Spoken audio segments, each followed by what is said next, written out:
தமிழ் சினிமாவில் முன்னாடிலாம் ஒரு ஃபங்க்ஷன்னா ஒரு படம் ஹிட் ஆகுது, இல்லை ஒரு படம் நல்லா கலெக்ஷன் ஆகுது, அவங்க கிராண்டாக செலிப்ரேட் பண்ணுறதுக்காக வந்து சில ஃபங்க்ஷனில் வந்து சில மதுபானங்கள்லாம் பயன்படுத்துவாங்க. எல்லாருமே தெரியும், நிறைய ட்ரிங்க்ஸ் யூஸ் பண்ணுவாங்க. அந்த ட்ரிங்க்ஸ் வந்து குறிப்பிட்ட அளவுக்கு தான் நமக்கு வந்து ஒரு ப்ராப்ளத்தை கொடுக்கும். அதாவது ஒரு 8 ஹவர் வந்து ரொம்ப டயர்டாக இருப்போம். அதுக்கப்புறம் தூங்கி எழுந்திரிச்சதுக்கப்புறம் அந்த மதுவோடைய பவர் போயிட்டு அதுக்கப்புறம் நார்மல் ஆகிடுவோம். இது வந்து ஓல்டு மாடல். ஆனால் இப்போ ரீசெண்டாக சினிமாலையும் சரி, மற்ற சில நிகழ்ச்சிகள்லையும் சரி, இப்போ வந்து ட்ரிங்க்ஸை தாண்டி இப்போ ட்ரக்ஸு அதிகமாக பயன்படுத்த ஆரம்பிச்சிட்டாங்க. அதனால வந்து பயங்கரமான எஃபெக்ட் இருக்கு. இருந்தாலும் அது குறைஞ்ச பாடி இல்லை. அரசாங்கம் எவ்வளோ முயற்சி பண்ணாலும் அதை வந்து யாரும் விடுறதா இல்லை. குறுக்கு வழியில நிறைய பேர் வந்து டிஸ்ட்ரிபியூட் பண்ணி ரொம்ப சப்ளை பண்றாங்க. ட்ரக்ஸ்ல எந்தெந்த வகை இருக்கு, மக்கள் அதிகமாக எதை பயன்படுத்துறாங்க, சினிமாவில் எந்த அளவு ட்ரக்ஸ் கலாச்சாரம் இருக்குன்றது இந்த வீடியோல பார்த்து தெரிஞ்சுக்கலாம் வாங்க.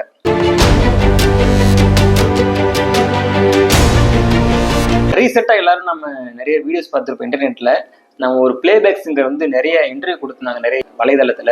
அந்த இன்டர்வியூல நிறைய சினிமா பிரபலங்கள்லாம் தாக்கி பேசியிருந்தாங்க. அதுவும் குறிப்பா ஒரு ஒரு முன்னணி நடிகர், ரொம்ப பீக்கில் இருக்கிற ஒரு ஆக்டர் வந்து அவருடைய எல்லா ஃபங்க்ஷன்லயும் கொக்கைன் என்ற ஒரு ட்ரக்ஸ் யூஸ் பண்றாரு, எல்லாருக்கும் கொடுக்குறாரு.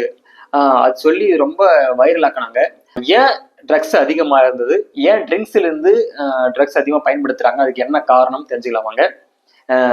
சென்னையை பொறுத்த வரைக்கும் இசிஆர் ஓஎம்ஆர்லாம் வந்து ரிசார்ட் அதிகமாக இருக்கும். அங்கதான் எல்லா சினிமா சார்ந்த சினிமா, அரசியல் தாண்டி வியாபாரிகள் அதிகமாக புழங்குற இடம். பொழுதுபோக்குக்காக ஆரம்ப காலகட்டங்களில் ட்ரிங்க்ஸ் பயன்படுத்தின்றாங்க, மதுபானம். அது பயன்படுத்திட்டு அவங்க பொழுதுபோக்கும் போது மதுபானம் என்னதான் போதை ஏற்றினாலும் அவங்க தூங்கி எழுந்ததுக்கு அப்புறமா ஒரு 8 ஹவர் கழிச்சு அந்த போதை எல்லாமே இல்லாமல் போயிடும். ஆனால் ட்ரக்ஸ்ல வந்து 3 வகை இருக்கு. என்டிபிஎஸ் ட்ரக்ஸ்ன்னு சொல்லுவாங்க, அதாவது நேர்கோட்டிக் ட்ரக்ஸ், சைக்கோட்ரோபிக் ட்ரக்ஸ், அடுத்தது கண்ட்ரோல்டு சப்ஸ்டன்ஸ் ட்ரக்ஸ். இது 3 வகை இருக்கு. இதுல வந்து 3வதா இருக்கிற கண்ட்ரோல்டு சப்ஸ்டன்ஸ் ட்ரக்ஸ்ன்றது அனுமதிக்கப்பட்ட இது ட்ரக்ஸ் தான். இருந்தாலும் அது வந்து பொதுமக்கள் பயன்படுத்த முடியாது. ஒரு சில அரசு அனுமதியோட ஒரு சிலர் பயன்படுத்தலாம். இந்த 3 வகை இருக்கு.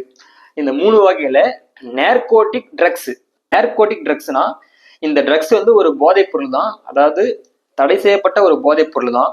இந்த போதைப் பொருள் வந்து மத்திய நரம்பு மண்டலத்துல வந்து ஒரு அழுத்தி ஒரு உணர்வை மந்தமாக்கும், அதாவது ஒரு அழுத்தம் கொடுக்கும் மத்திய நரம்பு மண்டலத்துல. இந்த அழுத்தம் கொடுக்கறதுனால நமக்கு வந்து ஒரு மந்த நிலை உருவாகும், அதாவது ஒரு உணர்ச்சி இல்லாம போகும். ரொம்ப ரொம்ப ஆபத்தான ஒரு மருந்துங்க இது. அதே ட்ரக்ஸ். அதே மாதிரி இந்த ட்ரக்ஸ் போடுறதுனால உடம்புல வந்து எந்த ஒரு வலி உணர்வுமே தெரியாது. யாரா ஒருத்தர் தொட்டாவோ அடிச்சாவோ குத்தினாவோ எந்த ஒரு பெயினும் தெரியாது. இது ஒரு தடை செய்யப்பட்ட நேர்கோட்டிக் ட்ரக்ஸ். இதுவும் அதிகமா புழக்கத்துல இருக்கு. அடுத்து சைக்கோட்ரோபிக் ட்ரக்ஸ், அதாவது அந்த சப்ஸ்டன்ஸ் சொல்லுவாங்க சைக்கோட்ரோபிக். இந்த ட்ரக்ஸ் அதிகமா போட்டுக்கிட்டா நம்ம ஒரு பொருளை பார்க்கும் போது அது வந்து பல விதமா தெரியும், அதோடைய கண்ணோட்டம் மாறும். உதாரணத்துக்கு இப்ப நம்ம சினிமாலாம் ஹாரர் மூவி பார்க்கும்போது அப்படியே ஒரு ஒரு பொண்ணு நடந்து போனா அப்படியே ஷேட் ஆகும்ல, ஷேடோ மாதிரி. ஒரு பேய் நடந்து போனா ஷேடோ தெரியல, அந்த மாதிரி ஷேடோ மாதிரி தெரியும். அதாவது நம்மளுடைய மூளையோடைய ஒரு செயல்பாட்டையே மாற்றுன்னு வச்சுக்கோங்களேன். இதுதான் வந்து சைக்கோட்ரோபிக் ட்ரக்ஸ்ன்னு சொல்லுவாங்க. அடுத்து இது வந்து தூக்க மாத்திரையுடைய ஒரு வகையை சார்ந்தது. இதுவும் ரொம்ப ஆபத்தானது. அடுத்து 3வது தான் அங்கீகரிக்கப்பட்ட கண்ட்ரோல்டு சப்ஸ்டன்ஸ். இது வந்து அதிகமா பொதுமக்களுக்கு இல்லை, ஒரு சில அரசு அனுமதியோட இருக்கிற ஒரு சிலர் பயன்படுத்தலாம். குறிப்பா இது வந்து ஊக்க மருந்து விஷயத்துல இது அப்பப்ப இந்த பேர் அடிப்படும். அதாவது விளையாட்டு வீரர்லாம் ஊக்க மருந்து சிகிச்சை சாட்சியில மாட்டிட்டு 3 வருஷம் வந்து விளையாட்டில் தடைன்னு சொல்லி நிறைய கேள்விப்பட்டிருக்கோம். அதாவது ஊக்க மருந்துல இந்த மாதிரி ட்ரக்ஸ் பயன்படுத்துவாங்க. ஆனா இது வந்து ஒரு பர்மிட்டட் லெவல் தான். அதை தாண்டி பயன்படுத்தும் போது நிறைய இஷ்யூ ஆகுது. அதை தாண்டி முதல்ல சொன்ன 2 ட்ரக்ஸ் இருக்குல்ல, நேர்கோட்டிக் ட்ரக்ஸ், சைக்கோட்ரோபிக் ட்ரக்ஸ், இந்த 2 ட்ரக்ஸ் உருவாக்குறதுக்கு மூலப்பொருளே இந்த கண்ட்ரோல்டு ட்ரக்ஸ் தான். அதனால இது கண்டிப்பா தேவை. அந்த இல்லீகல் ட்ரக்ஸ் உருவாக்கும் போது தேவை. அதே மாதிரி ஜென்ரலா வந்து இதை பர்மிட்டட் லெவல்ல பயன்படுத்துற எந்த பிரச்சனையும் இல்லை. இது மாதிரியான 3 வகையான ட்ரக்ஸ் தான் வந்து உலகத்தில் பயன்படுத்துறாங்க. அதுல வந்து தடை செய்யப்பட்ட அந்த நேர்கோட்டிக், சைக்கோட்ரோபிக் இந்த ட்ரக்ஸ்குள்ள தான் இந்த முக்கியமானதை பார்த்தா கொக்கைன், ஹெராயின், அபின், கஞ்சா இதெல்லாம் வந்து சேரும். இதுதான் வந்து அதிகமா பார்ட்டிகளை பயன்படுத்தி இல்லீகலா நம்ம தமிழகத்தை பொறுத்த வரைக்கும் இந்த மும்பை, வைசாக்கு இந்த மாதிரி பிற பகுதிகள் இருந்து இறக்குமதி பண்ணி அதிகமாக பயன்படுத்துறாங்க. இந்த கஞ்சாவை பொறுத்த வரைக்கும் இந்தியாவில் எல்லா பகுதியும் விளையுது. மற்ற இந்த ஹெராயின், கொக்கைன்லாம் வந்து மற்ற பகுதிகளிலிருந்து கொண்டு வராங்க, சென்னை கொண்டு வந்து இந்த மாதிரியான முக்கியமான பொழுதுபோக்கு நிகழ்ச்சிகள்ல பயன்படுத்துறாங்க. அப்படி பயன்படுத்தும் போது இது என்ன ஒரு பிளஸ் பாயிண்ட்னா, மதுபானம் ட்ரிங்க்ஸுக்கும் இதுக்கும் ஒரு பெரிய டிஃபரெண்ட் இருக்கு. ட்ரிங்க்ஸ்னா வந்து கொஞ்ச நேரத்துல அதோட எஃபெக்ட் போயிடும். ஆனா இந்த ட்ரக்ஸ் பயன்படுத்தும் போது தூக்கமும் வராது, உடம்புல எந்த வலியும் தெரியாது. ஒரு ரொம்ப நீண்ட நேரம், ஒரு 12 ஹவர்ஸ், 16 ஹவர்ஸ், 20 ஹவர்ஸ், ஏன் நாள் கணக்குல கூட நம்ம அப்படியே ஒரு மந்த நிலையிலே வச்சுக்கோ இந்த ட்ரக்ஸ்.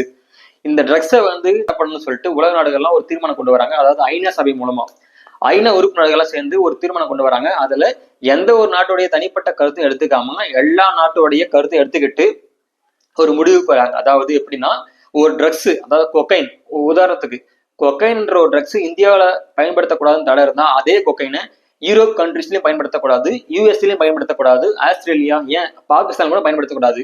அதேதான் எல்லா ட்ரக்ஸுக்கும், தடைப்பட்ட ட்ரக்ஸுக்கும் எல்லா ட்ரக்ஸுக்கும் ஒரே ஃபார்முலா தான். ஒரு ட்ரக்ஸ் ஒரு கண்ட்ரில பேன்னா எல்லா கண்ட்ரிலும் பேன் தான். இதனாலதான் இந்த மாதிரி போதைப் பொருள், அதாவது ட்ரக்ஸை சப்ளை பண்ற இல்லீகல் கம்பெனிஸ் எல்லாம் பிற நாடுகளுக்கு சப்ளை பண்ண முடியாம தடுமாறுறாங்க. இருந்தாலும் சில குறுக்கு வழியில நிறைய வந்து புழங்கிட்டு தான் இருக்கு. சினிமா பொறுத்த வரைக்கும் சினிமாக்குள்ளேயே சில ஏஜென்ட்டுகள்லாம் குறுக்கு வழியில ட்ரக்ஸை வாங்கி சப்ளை பண்றாங்க நிறைய நிகழ்ச்சிகள்ல. ஐநா உறுப்பு நாடுகள்லாம் 1961, 71, 88 இந்த 3 டைம்ல வந்து சில தீர்மானம் போட்டு இந்த மருந்தெல்லாம் பயன்படுத்தக்கூடாதுன்னு சொல்லிட்டு ஒரு வரையறை கொண்டு வராங்க.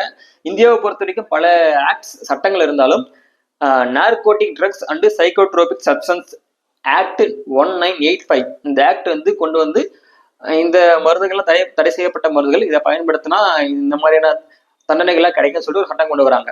இப்படி பல சட்டம் கொண்டு வந்தாலும் நாளுக்கு நாள் இந்த ட்ரக்ஸ், போதை மருந்து கலாச்சாரம் அதிகமாயிட்ட போது, இப்போ மதுபானங்களும் குறைஞ்சு ட்ரக்ஸ் வந்து அதிகமாயிட்ட போகுது. சினிமா துறையை தாண்டி அரசியலும் சரி எல்லா துறையிலும் இருக்கு. ஆனா ரொம்ப மறைமுகமா இல்லீகலா நடந்துட்டு இருக்கு. உங்களுக்கு எந்த மாதிரியான ட்ரக்ஸ் நீங்க கேள்விப்பட்டிருக்கீங்களா? ட்ரக்ஸால வந்த ஆபத்துக்களை நீங்க என்னென்ன ஆபத்துலாம் கேள்விப்பட்டிருக்கீங்க? அதே மாதிரி ட்ரக்ஸ் ஃப்ரீ சொசைட்டிக்காக என்னென்ன பண்ணணுன்றத நீங்க மறக்காம கீழே கமெண்ட் பண்ணுங்க.